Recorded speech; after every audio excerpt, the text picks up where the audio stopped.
बिस्मिल्लाहिर्रहमानिर्रहीम। बिस्मिल्लाहिर्रहमानिर्रहीम। Okay students, आज का हमारा टॉपिक है class 9th physics chapter number 3। उसका टॉपिक है law of conservation of momentum. इससे पहले हमने आइसोलेटेड सिस्टम के बारे में पढ़ा था। इससे जो पहले वीडियो थी उसमें हमने आइसोलेटेड सिस्टम के बारे में पढ़ा था। आज पढ़ेंगे law of conservation of momentum. सबसे पहले मोमेंटम है क्या? The quantity of motion in a body is called momentum. ये क्वालिटेटिव डिफिनीशन थी। मोमेंटम की क्वालिटेटिव डिफिनीशन क्या है? The quantity of motion in a body is called momentum. अगर हम क्वांटिटेटिव डिफिनीशन को देख ले तो मोमेंटम क्या होगा? The product of mass and velocity of a body is called momentum. The product of mass and velocity of a body is called momentum which is denoted by P. अच्छा, अब हम पढ़ेंगे law of conservation of momentum के बारे में कि law of conservation of momentum है क्या।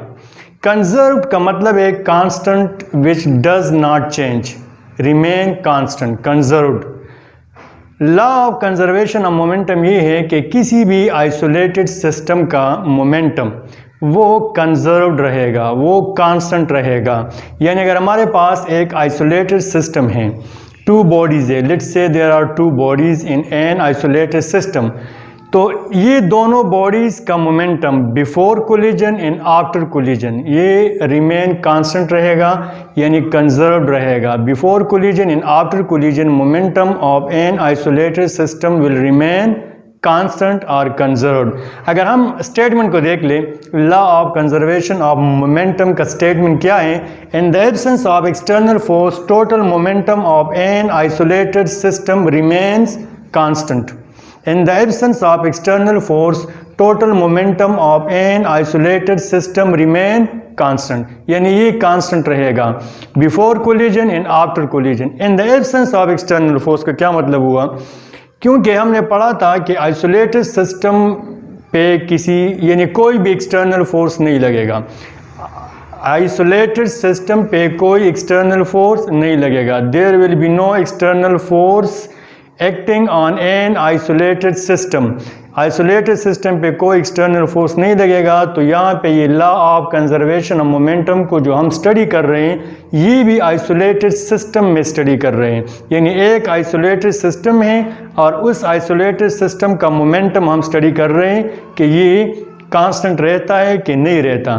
तो देखिए, इस आइसोलेटेड सिस्टम में हमारे पास टू बॉडीज़ हैं, एक बॉडी ए और दूसरी बॉडी बी। बॉडी ए का मास क्या है? m1। बॉडी बी का मास क्या है? m2।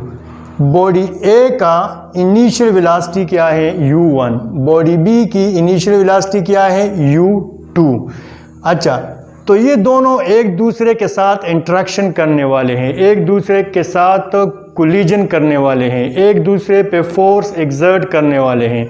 तो देखें यहाँ पे ये बिफोर कोलिजन दोनों बॉडीज एक दूसरे की तरफ बढ़ रही है, लेकिन अभी ये दोनों कोलाइड नहीं हुए हैं। तो देखें before collision body A and B, इसकी इनिशियल वेलोसिटी u1, इसकी इनिशियल वेलोसिटी u2, इसका मास m1, इसका मास m2। फिर ये दोनों बॉडीज एक दूसरे के साथ कोलाइड करते हैं। कोलिजन के बाद क्या होगा? ये बॉडी ए जो इस डायरेक्शन में मूव कर रही है विद इनिशियल वेलोसिटी u1, ये बॉडी ए कोलिजन के बाद आफ्टर कोलिजन ये अपना डायरेक्शन चेंज कर लेगा, बिल्कुल अपोजिट डायरेक्शन में मूव करेगा विद फाइनल वेलोसिटी v1 और मास उसका सेम ही रहेगा m1। ये बॉडी बी जो आइसोलेटेड सिस्टम में ये क्या करेगी? ये यहाँ पे बिफोर कोलिजन इसकी इनिशियल वेलोसिटी थी u2, इसका मास था m2, इस डायरेक्शन में मूव कर रही है। कोलिजन के बाद ये अपना डायरेक्शन टोटली चेंज कर लेगी, यानी अपोजिट डायरेक्शन में मूव करने लगेगी विद फाइनल वेलोसिटी v2, मास उसका वही रहेगा m2। तो देखिए ये आफ्टर कोलिजन यानी आफ्टर कोलिजन इसकी वेलोसिटी चेंज हो गई, इस बॉडी की वेलोसिटी भी चेंज हो गई, मास सेम रहेगा। तो देखते हैं जब ये दोनों बॉडीज एक दूसरे के साथ यानी कोलिजन करते हैं तो डेफिनेटली एक दूसरे पे फोर्स भी एक्सर्ट करेंगे, उसको ज़रा स्टडी करते हैं। सबसे पहले देखते हैं इस बॉडी ए को स्टडी करते हैं कि इसका मोमेंटम बिफोर कोलिजन क्या था और इस बॉडी ए का मोमेंटम आफ्टर कोलिजन क्या था। तो देखिए momentum of body A before collision and momentum of body A after collision, इन दोनों को स्टडी करते हैं। तो देखिए initial momentum of body A before collision वो है u1m1। जिस तरह हमने यानी स्टार्ट में पढ़ा कि मोमेंटम क्या है, the product of mass and velocity, the product of mass and velocity is called momentum. तो ये इस बॉडी ए का मोमेंटम है बिफोर कोलिजन, या हम इसको इनिशियल मोमेंटम भी कह सकते हैं। This is initial momentum of body A before collision.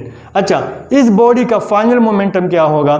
Final momentum of body A या momentum of body A after collision, आप दोनों कह सकते हैं, फाइनल मोमेंटम भी कह सकते हैं और आफ्टर कोलिजन भी कह सकते हैं। So final momentum of body A या momentum of body A after collision, तो देखिए वो क्या होगा? Final momentum v1m1, the product of mass and velocity is called momentum, and here mass is m1 and velocity is v1, final velocity. So here final momentum of the body A will be m1 v1, yeah, v1 m1. So initial momentum of body A या momentum of body A before collision वो है u1 m1 और momentum of body A after collision वो है m1 v1। तो change in momentum क्या होगा? Change क्या हुआ? फाइनल मोमेंटम से इनिशियल मोमेंटम माइनस कर ले, आपके पास चेंज इन मोमेंटम आ जाएगा। यानी बॉडी ए का इनिशियल मोमेंटम और बॉडी ए का फाइनल मोमेंटम, तो दोनों में चेंज कितना आया? दोनों में यानी इस बॉडी ए का मोमेंटम बिफोर कोलिजन और आफ्टर कोलिजन, इसमें चेंज कितना आया? या तो ये मोमेंटम डिक्रीज हुआ या मोमेंटम इंक्रीज हुआ। तो देखिए फाइनल मोमेंटम से इनिशियल मोमेंटम माइनस कर लेंगे, फाइनल मोमेंटम से इनिशियल मोमेंटम माइनस कर लेंगे, ये हमारे पास आया चेंज इन मोमेंटम। अच्छा, अब rate of change of momentum क्या होगा? Rate of change of momentum, इससे यानी पहले जो लीनियर मोमेंटम आपको मैंने पढ़ाया था उसमें आपको मैंने बताया था कि चेंज इन मोमेंटम क्या होगा। देखिए change in momentum divided by time, change in momentum divided by time या total momentum divided by time, वो हमारे पास है change in momentum, change in momentum या rate of change of momentum, rate of change of momentum. अच्छा, ये तो हमारे पास आ गया कि फोर्स या momentum of body A before collision and after collision. अब इस बॉडी बी को स्टडी करते हैं कि इसका मोमेंटम क्या होगा कोलिजन से पहले और कोलिजन के बाद, इस बॉडी बी का मोमेंटम क्या होगा। तो देखिए बिल्कुल सेम यानी वही प्रोसेस है। इस बॉडी बी का इनिशियल वेलोसिटी थी u2 और इसका मास था m2, तो इसकी इनिशियल या before collision momentum before collision या इनिशियल मोमेंटम वो क्या होगा? u2m2 momentum of body B before collision या initial momentum of body B वो है u2m2। फाइनल मोमेंटम यहाँ पे बॉडी बी का फाइनल मोमेंटम क्या है? वो होगा v2m2। So final momentum of body B या momentum of body B after collision वो है final velocity multiplied mass, final velocity multiplied mass. अच्छा, इसी तरह change in momentum, body B में जो चेंज आया या बॉडी बी के मोमेंटम में जो चेंज आया वो क्या होगा? v2m2 माइनस u2m2 यानी final momentum of body B minus initial momentum of body B. अच्छा, rate of change of momentum क्या होगा? ये final momentum minus initial momentum divided by time t divided by delta t। अच्छा, ये तो body A और body B का momentum हुआ before collision and after collision. जिस तरह हमने कहा कि ये दोनों कोलाइड करेंगे, कोलिजन करेंगे, तो कोलिजन के दौरान क्या होगा? कोलिजन के दौरान क्या होगा कि ये दोनों बॉडीज़ एक दूसरे पे फोर्स एक्सर्ट करेंगे। ये दोनों बॉडीज़ क्या करेंगे? एक दूसरे पे फोर्स एक्सर्ट करेंगे। तो बॉडी ए बॉडी बी पे कितना फोर्स एक्सर्ट करेगी? ये बॉडी ए बॉडी बी पे कितना फोर्स एक्सर्ट करेगी? इसको हम डिनोट करेंगे F1 से। सिमिलरली ये बॉडी बी बॉडी ए पे भी फोर्स एक्सर्ट करेगी। लेट्स से वो फोर्स है F2। तो वो फोर्स है क्या? देखिए, Newton second law of motion को अगर आप देख ले, उसको अगर हम इन टर्म ऑफ मोमेंटम में लिखें तो वो क्या होगा? वो होगा F1 is equal to change in momentum, rate of change in momentum, ये V1 M1 माइनस U1 और M1 divided by del T. ये हमारे पास Newton second law of motion है in term of momentum. Newton second law of motion in term of momentum. तो देखिए, इसको कहे इक्वेशन 1। ये वो फोर्स है जो बॉडी ए बॉडी बी पे एक्सर्ट कर रही है। वो फोर्स जो बॉडी ए बॉडी बी पे एक्सर्ट कर रही है, कब एक्सर्ट करेगी? जब ये दोनों बॉडी कोलिजन करेंगे या ये दोनों बॉडी कोलाइड होंगे, एक दूसरे के साथ कोलिजन करेंगे, तो ये force body A body B पे एक्सर्ट करेगी। अब सिमिलरली बॉडी बी भी बॉडी ए पे फोर्स एक्सर्ट करेगी। ये तो नहीं हो सकता कि दो बॉडी कोलाइड करे, एक बॉडी दूसरे बॉडी पे फोर्स लगाए और दूसरा बॉडी नहीं, दोनों बॉडीज़ एक दूसरे पे फोर्स लगाएंगे। कोलिजन के दौरान दोनों बॉडीज़ एक दूसरे पे फोर्स लगाएंगे। तो ये तो यानी F1 कौन सा फोर्स है? जो बॉडी ए बॉडी बी पे अप्लाई कर रही है या बॉडी ए बॉडी बी पे एक्सर्ट कर रही है। इसी तरह बॉडी बी बॉडी ए पे भी फोर्स एक्सर्ट करेगी, उसको हम डिनोट करेंगे F2। वो क्या होगा? M2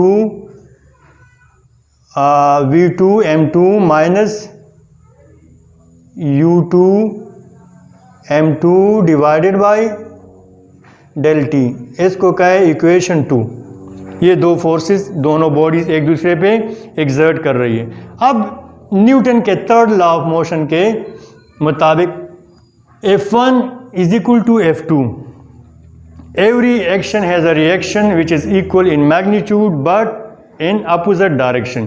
न्यूटन थर्ड लॉ क्या कहता है कि हर एक्शन का एक रिएक्शन होगा जो मैग्नीट्यूड में इक्वल होगा, लेकिन उसका डायरेक्शन चेंज होगा, यानी डिफरेंट डायरेक्शन में वो होगा। तो देखें, ये दोनों फोर्सेस मैग्नीट्यूड में इक्वल होंगे, लेकिन दोनों का डायरेक्शन चेंज होगा। चेंज इन डायरेक्शन को हम यहाँ शो करते हैं माइनस से, यानी F1 is equal to F2। F1 is equal to F2। तो अगर F1 ये दोनों इक्वल हैं, F1 is equal to F2, तो इसके ये दोनों साइड भी इक्वल होंगे। तो देखें, ये लिख ले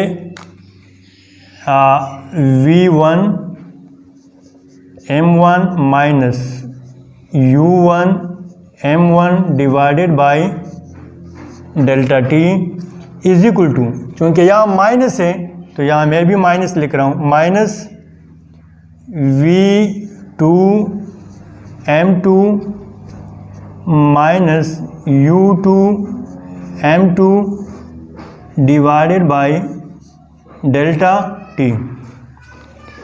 यहाँ पे ये डेल्टा टी और डेल्टा टी कैंसिल आउट हुए, या दोनों साइड को मल्टीप्लाई कर ले डेल टी पे, दोनों साइड को मल्टीप्लाई कर ले डेल टी पे, तो यहाँ से डेल टी कैंसिल, यहाँ से डेल टी कैंसिल। अब देख लें, अगर V1 M1 minus U1 M1 is equal to, ये माइनस अंदर इस पूरे ब्रैकेट के साथ मल्टीप्लाई कर ले तो ये हो जाएगा माइनस V2 M2, और ये माइनस और माइनस दोनों प्लस हो गए। माइनस और माइनस जब मल्टीप्लाई होते हैं तो क्या होता है? प्लस होते हैं ना। तो ये माइनस और ये माइनस दोनों प्लस हुए, ये हो गया U2 M2। अच्छा, अब क्या कर लें, इन दोनों को रीअरेंज कर लें, इन दोनों को क्या कर लें, रीअरेंज कर लें। देखिए इसको इस साइड M2 V2 को इस साइड ट्रांसफ़र कर लें और U1 M1 को इस साइड ट्रांसफ़र कर लें। तो ये माइनस है, जब यहाँ ट्रांसफ़र करेंगे तो प्लस हो जाएगा, मैथमेटिक्स का रूल है। या दोनों साइड के साथ, यहाँ दोनों साइड के साथ M2 V2 प्लस कर लें तो प्लस माइनस कैंसिल, इस साइड भी प्लस कर लें, इस साइड भी प्लस कर लें। इसी तरह दोनों साइड के साथ क्या कर ले, यहाँ प्लस कर ले और यहाँ भी दोनों साइड के साथ U1 M1 प्लस कर लें। तो वही बात है, लेकिन हम डायरेक्ट करते हैं कि अगर हम इसको यहाँ यानी साइन ऑफ इक्वलिटी के दूसरे साइड पे ट्रांसफ़र करते हैं तो सिंबल चेंज हो जाते हैं, साइन चेंज हो जाता है। अगर यहाँ प्लस है तो वो यहाँ आके माइनस होगा, अगर यहाँ पे माइनस है तो यहाँ आके प्लस होएगा। अगर हम बिल्कुल यानी प्रॉपर मेथड से करें तो क्या करेंगे, adding V2 M2 to both side. तो देखिए यहाँ माइनस है और हम इसके साथ क्या ऐड कर ले, V2 M2, तो ये दोनों कैंसिल हो जाएंगे, यहाँ पे प्लस V2 और M2 आ जाएगा। तो देखिए यहाँ पे अगर आप रीअरेंज कर ले, मैंने कहा कि इसको यहाँ ट्रांसफ़र कर ले तो ये हो गया V1 M1 plus V2 M2 is equal to, ये क्या हुआ, U2 M2 और ये माइनस U1 M1 इस साइड पे आएगा तो ये प्लस हो जाएगा, प्लस U1 M1। अब अगर आप देख लें तो ये क्या है, V1 M1 plus V2 M2। यहाँ पे देख ले फाइनल मोमेंटम क्या है, V1 M1 plus final momentum यहाँ क्या है, V2 M2। तो एज ए होल ये क्या हुआ, ये हुआ फाइनल मोमेंटम, जिसको हम PF से शो करते हैं। Final momentum is equal to, ये क्या है हमारे पास, इनिशियल मोमेंटम। अगर आप U1 M1 को देखें तो यहाँ पे U1 M1 क्या है, इनिशियल मोमेंटम। अच्छा, initial momentum of body A। अगर आप यहाँ पे देख ले तो initial momentum of body B, initial momentum of body A, initial momentum of body B। यहाँ पे ये इनिशियल मोमेंटम है बॉडी, ये इनिशियल मोमेंटम है बॉडी A का, यहाँ पे ये इनिशियल मोमेंटम है बॉडी B का। तो ये final momentum of body A and final momentum of body B, तो टोटल मोमेंटम हुआ, तो टोटल फाइनल मोमेंटम वो हमारे पास PF इज इक्वल टू, ये क्या है, ये initial momentum of body A plus initial momentum of body B। तो ये एज ए होल हमारे पास हुआ इनिशियल मोमेंटम, जिसको हम PI से शो कर रहे हैं। तो इस साइड पे ये टोटल फाइनल मोमेंटम और ये टोटल इनिशियल मोमेंटम, तो दोनों क्या है, दे आर इक्वल, दोनों क्या है, इक्वल हैं। और यही हमारे पास law of conservation of momentum था, जो हमने मैथमेटिकली प्रूफ किया कि momentum of bodies, two bodies before collision and momentum of two bodies after collision will remain constant, will remain same. ये दोनों चेंज नहीं हुए।